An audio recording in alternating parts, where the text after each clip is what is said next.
What's the millennial question? Apparently, millennials, as a generation, which is a group of people who were born approximately 1984 and after, are tough to manage. And they're accused of being entitled and narcissistic and self-interested, unfocused, lazy. But entitled is the big one. And because they confound leadership so much, what's happening is leaders are asking the millennials, what do you want? And millennials are saying, we want to work in a place with purpose, love that. We want to make an impact, you know, whatever that means. We want free food and beanbags. And so somebody articulates some sort of purpose, there's lots of free food and there's beanbags, and yet for some reason they're still not happy. And that's because they're missing, there's a missing piece. What I've learned is that I can break it down into 4 pieces, right? There are four things, 4 characteristics. One is parenting, the other one is technology, the third is impatience, and the fourth is environment. The generation that we call the millennials, too many of them grew up subject to, not my words, failed parenting strategies, you know? Where, for example, they were told that they were special all the time. They were told that they could have anything they want in life, just because they want it, right? They were told, some of them got into honors classes, not because they deserved it, but because their parents complained. And some of them got A's, not because they earned them, but because the teachers didn't want to deal with the parents. Some kids got participation medals. You got a medal for coming in last, right? Which the science we know is pretty clear, which is it devalues the medal and the reward for those who actually work hard. And it actually makes the person who comes in last feel embarrassed because they know they didn't deserve it, so it actually makes them feel worse, right? So you take this group of people, and they graduate school, and they get a job, and they're thrust into the real world, and in an instant, they find out they're not special, their moms can't get them a promotion, that you get nothing for coming in last, and by the way, you can't just have it because you want it, right? And in an instant, their entire self-image is shattered. And so you have an entire generation that's growing up with lower self-esteem than previous generations. The other problem, to compound it, is we're growing up in a Facebook, Instagram world. In other words, we're good at putting filters on things. We're good at showing people that life is amazing even though I'm depressed, right? And so everybody sounds tough, and everybody sounds like they got it all figured out. And the reality is there's very little toughness, and most people don't have it figured out. And so when the more senior people say, well, what should we do? They sound like, this is what you got to do. And they have no clue, right? So you have an entire generation growing up with lower self-esteem than previous generations, right? Through no fault of their own. Through no fault of their own, right? They were dealt a bad hand, right? Now let's add in technology. We know that engagement with social media and our cell phones releases a chemical called dopamine. That's why when you get a text, it feels good, right? So, you know, we've all had it where you're feeling a little bit down or feeling a bit lonely, and so you send out 10 texts to 10 friends, you know, hi, hi, hi, hi, hi, because it feels good when you get a response, right? Right?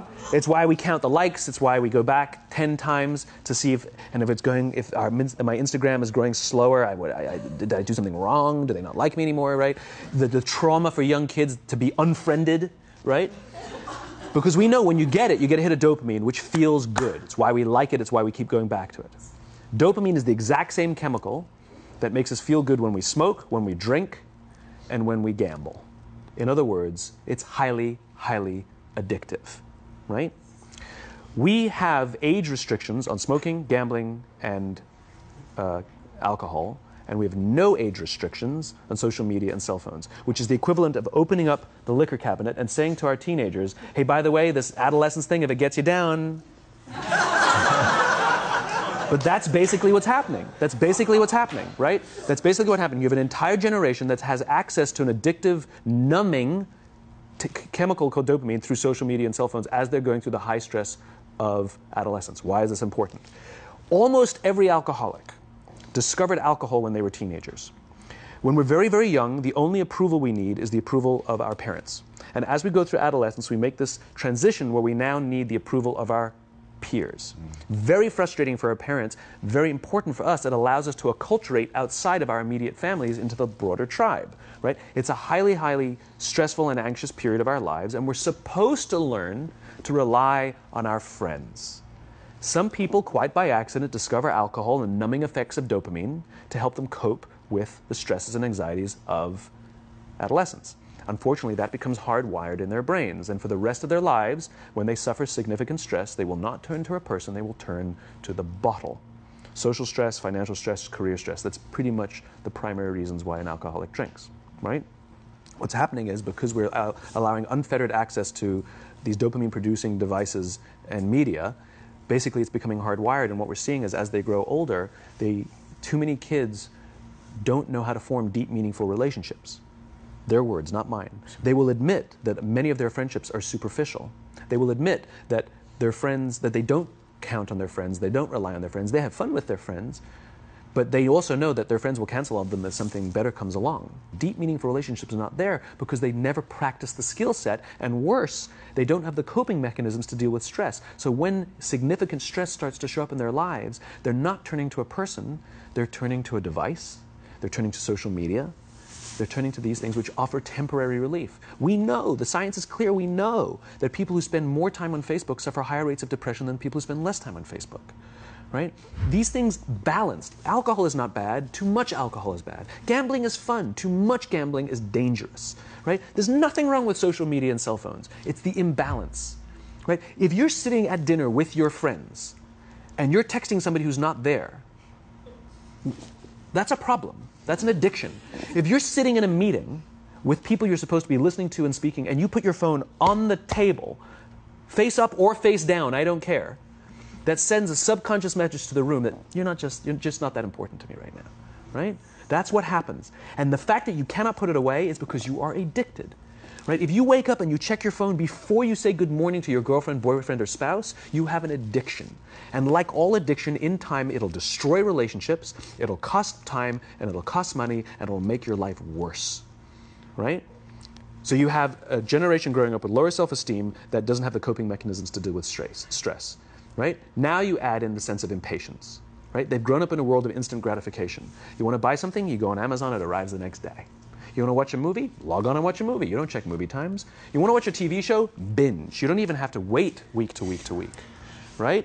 I know people who skip seasons just so they can binge at the end of the season, right? Instant gratification. You want to go on a date? You don't even have to learn how to be like, hey. You don't even have to learn and practice that skill. You don't have to be the uncomfortable one who says yes when you mean no and says no when you mean no, but yes when you... You don't have to swipe right. Bang, I'm a stud. Right? You don't have to learn the social coping mechanisms. Right? Everything you want, you can have instantaneously. Everything you want, instant gratification. Except job satisfaction and strength of relationships, there ain't no app for that. They are slow, meandering, uncomfortable, messy processes. And so I keep meeting these wonderful, fantastic, idealistic, hardworking, smart kids. They've just graduated school. They're in their entry-level job. And I sit down with them and I go, how's it going? They go, I think I'm going to quit. I'm like, why? They're like, I'm not making an impact. I'm like, you've been here 8 months. You know?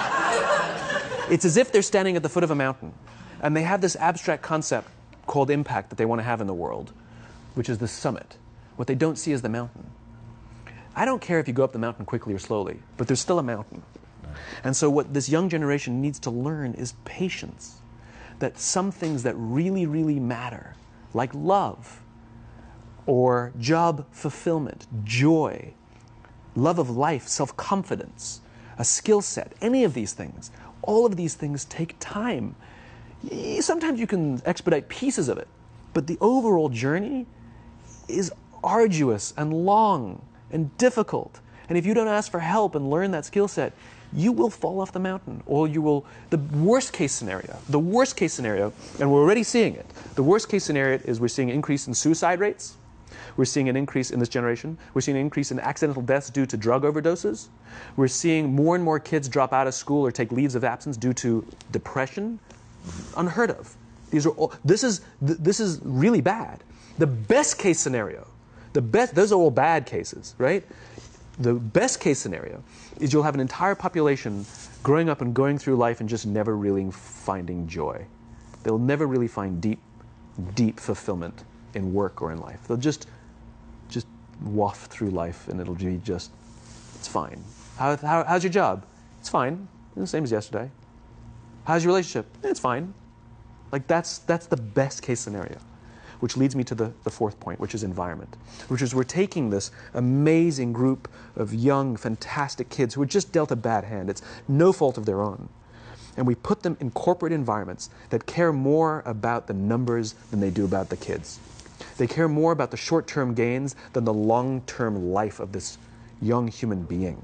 We care more about the year than the lifetime, right? And so we are putting them in corporate environments that aren't helping them build their confidence, that aren't helping them learn the skills of cooperation, that aren't helping them overcome the challenges of a digital world and finding more balance, that isn't helping them overcome the need to have instant gratification and teach them the joys and impact and the fulfillment you get from working hard on something for a long time that cannot be done in a month or even in a year. And so we're thrusting to them in corporate environments, and the worst part about it is they think it's them. They blame themselves. They think it's them who can't deal. And so it makes it all worse. It's not. I'm here to tell them it's not them. It's the corporations. It's the corporate environments. It's the total lack of good leadership in our world today that is making them feel the way they do. They were dealt a bad hand, and I hate to say it, but it's the company's responsibility. Sucks to be you. Like, we have no choice, right? This is what we got, and I wish that society and their parents did a better job. They didn't. So we're getting them in our companies, and we now have to pick up the slack. We have to work extra hard to figure out the ways that we build their confidence. We have to work extra hard to find ways to teach them the social skills that they're missing out on. There should be no cell phones in conference rooms. None. Zero.